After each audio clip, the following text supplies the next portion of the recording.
Hey Rebels fans, Andy from StarWars.com here again at Lucasfilm headquarters. This week we saw Hera go head to head with Thrawn in her own home, and now I'm here to take you behind the scenes and show you how it all came together. So grab a priceless family heirloom and get comfortable in your chair. Rebels Recon starts right now.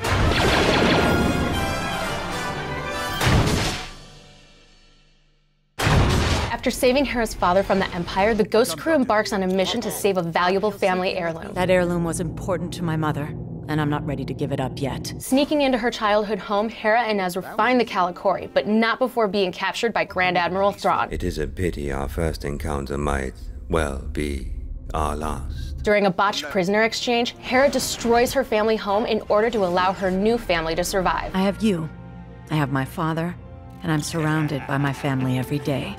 This week saw Hera reunite with her father, Cham Syndulla, to try and save her family's history on their home planet of Ryloth. I sat down with cast and crew to talk about what life was like during the Clone Wars for the Syndullas, why family is so important, and what it's like for our rebels to face Grand Admiral Thrawn. Watch.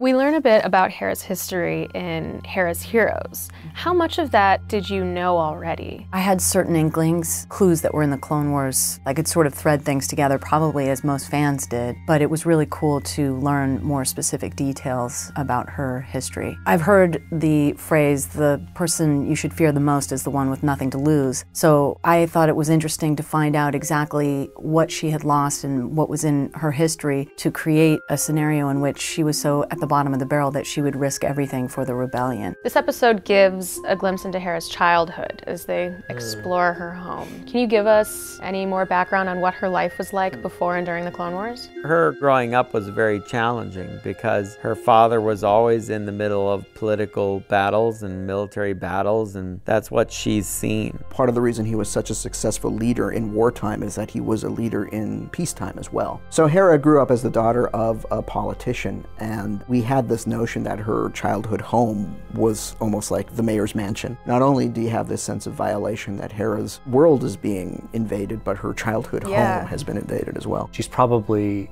as Thrawn was saying, forged by war. Her resilience and strength as a character is really evident when you kind of see where she came from. You understand, meeting her father, why she's so strong. Ezra escorts Hera through her home. What do you think that adventure means to those two characters? I feel like Ezra's relationship with Zeb, we've seen that grow, and the brother bond that they have. Chopper's always with him. Sabine, they have that relationship. Kanan is almost like a pseudo-father in a way. And Hera, that relationship we haven't seen the full potential of that, and I think that's a really cool thing in season 3 because it grows even more after that. But that was a big step in, I think, more of like a mutual respect for each other as well, because no one really knew Hera's backstory. Does the Kalikori have any real-world inspiration? Yeah, the idea of a heritage quilt, where each generation of a family will add a new square to it, yet it's all there for everyone to kind of look back on the past and get a sense of the personality of their ancestors. We wanted it to be connected to her mother because we put so much emphasis on her relationship with her father. The more that we realized that it was important to be a representation of family and that each generation could add to it. So as a result, it's something that Hera can then further customize as the series continues. The rebels finally come face to face with Thrawn in this episode. What have they learned about their adversary up to this point? Really, they don't know what they're up against. They had a narrow escape with him and steps into shadow. I think the idea is he's not really well known, and partially why is because any rebel outfits that he's come into contact with, he's wiped them out. One of the key things about Thrawn in our series is that for him, a victory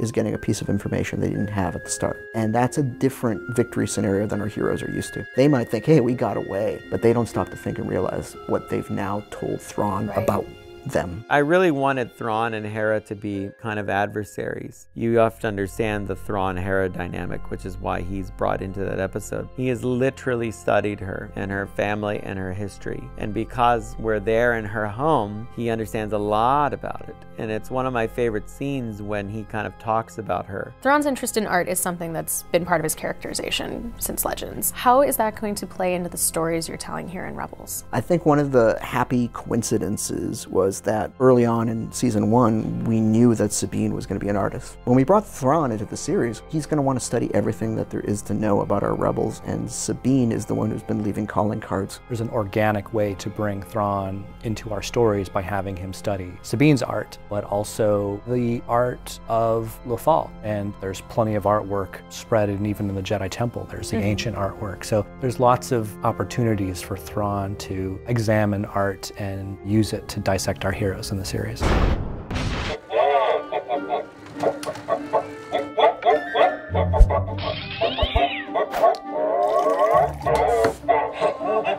Ah, coffee. My favorite part of the day.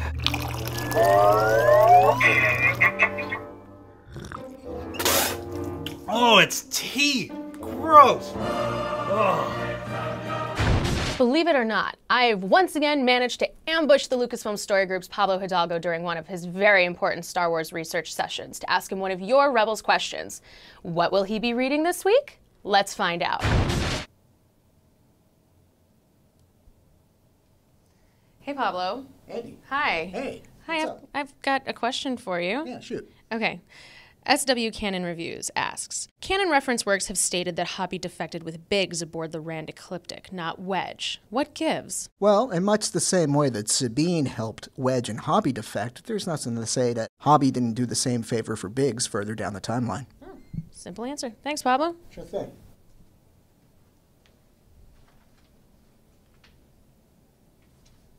Have more questions about Hera's Heroes or any other Rebels questions you absolutely positively need answered?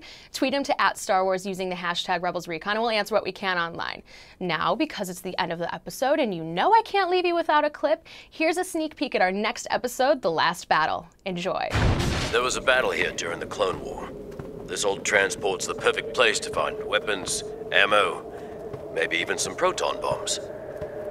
Hey, was this a separatist battle droid? Oh yeah, a piece of one anyway. This place used to be crawling with them. We called them clankers. Clankers? I like that. How many of these things do you think you blasted? I don't know, thousands. Probably tens of thousands. Never kept count like some of the boys. Thanks for watching Rebels Recon. We'll be back next week with another brand new episode. In the meantime, check out the episode guide for Hera's Heroes on StarWars.com on Monday, and if you haven't already, like the video, subscribe to the channel, and download the Star Wars app. Thanks again, and may the Force be with you.